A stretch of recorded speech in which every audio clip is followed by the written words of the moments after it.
30 anni che lavoro nel campo ambientale, diciamo che nel 2015 è avvenuta questa rivoluzione della sostenibilità,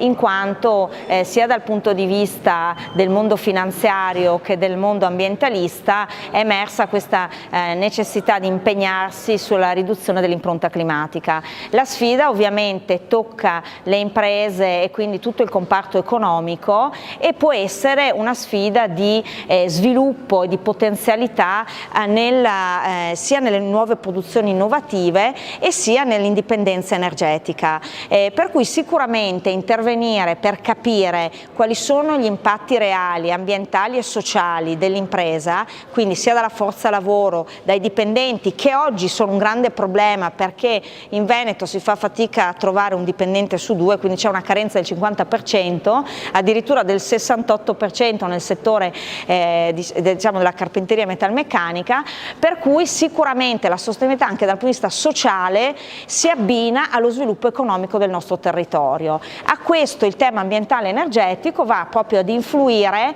per riuscire a ridurre speriamo i costi delle imprese sia dal punto di vista di bolletta energetica che di materie prime, con l'obiettivo di recuperarle in un'economia circolare sana che dia all'azienda la possibilità di fare innovazione a minor impatto ambientale ma anche economico.